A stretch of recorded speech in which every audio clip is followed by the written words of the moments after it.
Welcome back once again, and we are learning trigonometry, in which topic is trigonometric ratio of complementary angles.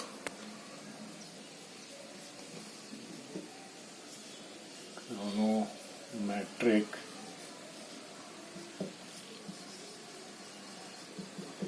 ratios of trigonometric ratio of which angle? Complementary angle.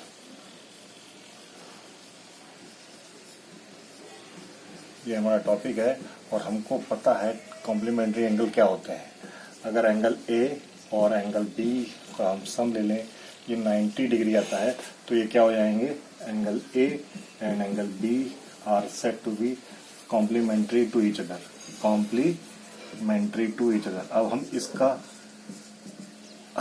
Use trigonometry में कैसे करने वाले हैं, हमने overview देख लिया था। हमने क्या बताया था, अगर हमारे पास एक राइट एंगल ट्राइंगल है, इसमें अगर ये एंगल 90 डिग्री का है, लेट अस सी, नाम डाल दिया, और अगर हम एंगल इसको अगर सी यहाँ ले लें तो बी यहाँ ले लेते हैं, जैसा हमने वहाँ कर दिया है।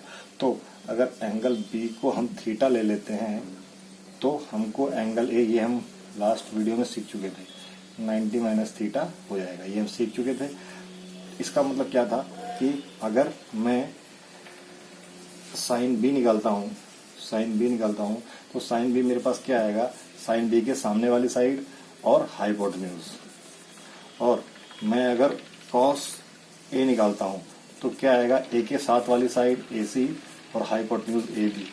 हमने देखा था ये दोनों सेम आ रहे हैं, ये दोनों वैल्यू सेम आ रही है। तो हमने एक चीज यहाँ से लगाया था इन दोनों से कि जो साइन बी है, क्या लगाया था कि यहाँ से इससे क्या अनुमान लगाया था हमने, जो साइन बी है हमारा, साइन बी किसके बराबर है?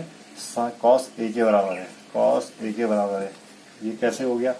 इसका मतलब क्या? ए की वैल्यू अगर मैं पुट कर दूं, ए की वैल्यू यहाँ से पुट कर दूं, क्या है? ए की वैल्यू मेरे पास क्या होगी? ए माइनस बी। अगर ए की वैल्यू मैं पुट कर दूं तो हो जाएगी 90 माइनस बी। क्यों? ए प्लस बी का सम क्या है? 90 डिग्री है। ए प्लस बी का सम क्या है? 90 डिग्री है। ये चीज समझ में आती है। और इसी रिजल्ट को हम अगर जनरलाइज कर दें, तो साइन थीटा हमारे पास क्या हो गया था? Cos 90 minus theta. मतलब अगर मैं बी को थीटा ले लूंगा, तो जो ये हमारा एंगल है ये क्या हो जाएगा? 90 माइनस थीटा। अच्छा, सिमिलरली अगर मैं इसी ट्राइंगल में क्या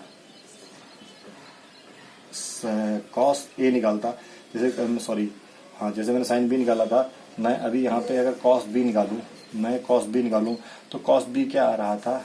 BC upon A B. Similarly अगर मैं साइन ए निकालूं तो मेरे पास क्या आ रहा था? BC upon A B. तो हमने दोबारा यहाँ से देखा इन दोनों की वैल्यू अगेन बराबर आ रही है। आप देख सकते हो इन दोनों की वैल्यू बराबर आ रही है। जैसे इन दोनों की वैल्यू बराबर आई थी, तो अगर मैं क्या लिख सकता हूँ? मैं लिख सकता हूँ कॉस बी बराबर कॉस ए। मैं क्या लिख सकता हूँ? कॉस बी बराबर साइन ए, और साइन ए को मैं क्या लिख सकता हूँ?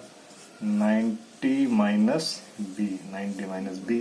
तो इसका मतलब क्या हो गया? अगर हम बी की जगह थीटा पुट करता हूँ तो मेरे पास क्या आ जाएगा? अगर मैं जनरलाइज करता हूँ, देखो ये रिजल्ट हो गया हमारे पास। तो अगर ए और बी राइट एंगल ट्राइंगल है तो एक रिजल्ट तो मेरे पास ये हो गया, ये हम पहले वीडियो में पढ़ चुके हैं।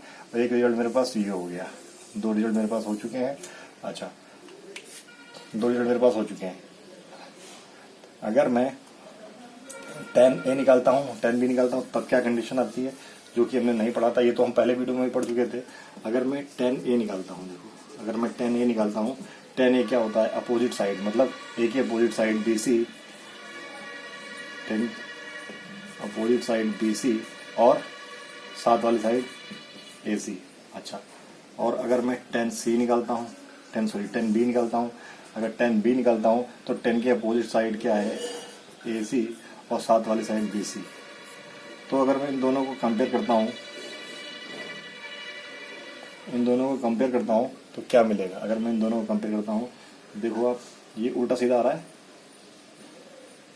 मतलब अगर मैं इस टर्म्स में इसकी वैल्यू लिखता हूँ, इस टर्म्स में इसकी वैल्यू लिखता हूँ, तो ये मुझे क्या मिलेगा, 1/10b, 1/10b equal to BC upon AC। और 1/10b क्या होता है, 1/10b होता है हमारे पास, ऐसे जा रहे हैं तो ये क्या होता है, cot B, cot B क्या होता है, BC अपॉन AC हो गया। अब मैं इन दोनों को कंपेयर करता हूँ और इन दोनों को कंपेयर करता हूँ, देखो ये निकाला था, ये निकाला था, ये ऐसे आ गया, और मैं यहाँ देखूँ ये दोनों तो बराबर हो गए। तो इसका मतलब क्या हो गया, tan A cot B भी बराबर है। इसका मतलब क्या हो गया, अगर ये एंगल कम्प्लीमेंट्री है, ये एंगल कम्प्लीमेंट्री है, तो मेरे पास क्या है, जो tan A है, क्या लिखा है, tan A है, जो tan है वो cot B के बराबर है। और अगर मैं B की वैल्यू पुट कर दूं, अगर वैल्यू पुट कर दूं तो क्या आ जाएगा, tan 90 माइनस A। ये वैल्यू पुट कर दूंगा अगर मैं B की, तो इसको भी जनरलाइज करता हूं तो इसका मतलब क्या हो गया, जो tan थीटा है वो क्या हो गया मेरे पास, tan 90 माइनस थीटा। तीसरी आइडेंटिटी मेरे पास ये प्रूव हो गई। देखो ये तीन चीजें मेरे पास यहाँ से आ गई हैं, तीन चीजें मेरे पास आ गई। तो यहाँ से मैं इसको ऐसे भी लिख सकता हूँ, क्या लिख सकता हूँ कि साइन 90 माइनस थीटा क्या होता है, कॉस थीटा। ये इस फॉर्म में भी लिखी जा सकती है। ऐसे ही कॉस 90 माइनस थीटा क्या हुआ, हमारे पास हुआ साइन थीटा। और tan की बात करें तो tan 90 माइनस थीटा हमारे पास हुआ cot थीटा, और cot 90 माइनस थीटा क्या हुआ, tan थीटा। मतलब ये ऐसे भी हैं और ऐसे भी हैं। इसका क्या मतलब, इसका मतलब ये हुआ, ठीक है।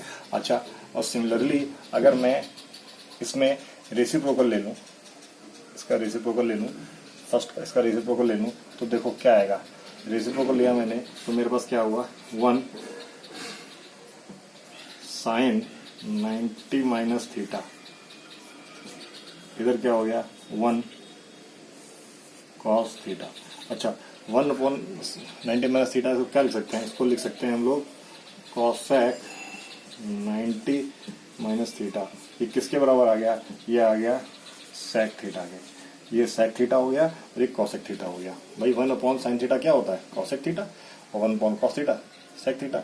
ऐसे ही अगर मैं सेकंड का रेसिप्रोकल ले लूं, तो मेरे पास, मैं अगर सेकंड का रेसिप्रोकल लेता हूं तो मेरे पास हो जाएगा sec 90 minus theta is equal to cosec theta. ये काफ़ी इंपॉर्टेंट आइडेंटिटी है, चाहे इसको इस तरीके से यूज करो चाहे इस तरीके से यूज करो। मतलब tan थीटा को हम ये भी लिख सकते हैं और cot थीटा को हम ये भी लिख सकते हैं, ठीक है। इसका एक एग्जांपल हम जब क्वेश्चन सॉल्व करेंगे तब कर देंगे। ये आइडेंटिटी काफ़ी इंपॉर्टेंट आइडेंटिटी है, फिलहाल मैं इसको मिटा रहा हूँ और एक आपको ओवरव्यू देता हूँ इसका क्या मतलब है, इसका सॉल्व करने का क्या तरीका है। इसका कहने का मतलब ये है कि जो साइन है हमारा और कॉस है, इसका ऐसे तो मीनिंग कुछ भी नहीं है। ऐसे ही tan है और cot है, इसका ऐसे मीनिंग कुछ भी नहीं है। ऐसे ही मैं यहाँ पे लिखूंगा cosec और sec, इसका ऐसे अपने आप मीनिंग कुछ भी नहीं होता है।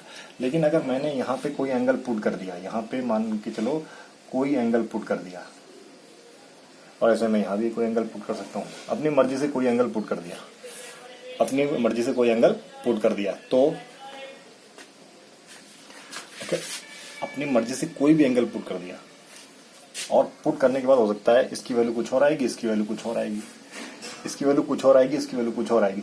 लेकिन इफ यहाँ पे बराबर आ गया, यहाँ पे बराबर आ गया, अगर मैंने कुछ इस प्रकार वैल्यू पुट की हैं साइन थीटा की और कॉस थीटा की, यहाँ कुछ वैल्यू पुट की हैं, तो इसका मतलब जब इसका अगर ये दोनों बराबर हो गए, इसका मतलब ये है जब इन दोनों को हम ऐड करेंगे तो 90 ही आना चाहिए।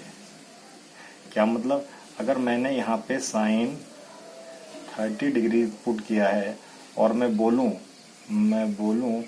यहाँ पे क्या आने वाला है, तो आप बोल सकते हो इसका और इसका सम 90 आ रहा है।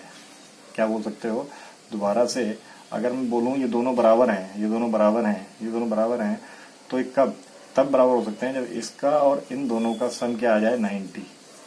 इसका मतलब यहाँ हम क्या लिख सकते हैं, जब इन दोनों का सम 90 है, इन दोनों का सम 90 है, तो यहाँ पे हम क्या लिख सकते हैं, ये थीटा जो 30 वहाँ जाके माइनस होगा और हमारे पास आंसर आ जाएगा 60।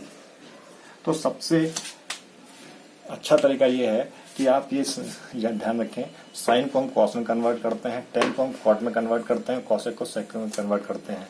और ये अगर बराबर हो गए, ये अगर बराबर हो गए, ये तो बराबर हो गए, तो ये वाला सम और ये वाला सम 90 होगा, ये वाला सम और ये वाला सम, मतलब जो हाँ कुछ भी लिखा हो इन दोनों का सम 90 होगा। इस तरीके के क्वेश्चन सॉल्व करेंगे। अगर आप ये याद नहीं रख सकते हैं तो, अगर आप ये याद नहीं कर सकते तो, और ये बच्चे अक्सर गलती कर देते हैं, ठीक है। तो इस वीडियो में हम इतना ही रखेंगे कि आपको बस क्या है ये पता याद रखना है कि टेन को हम कॉट में कन्वर्ट करते हैं, कॉसेक को सेक में कन्वर्ट करते हैं और साइन को कॉस में कन्वर्ट करते हैं।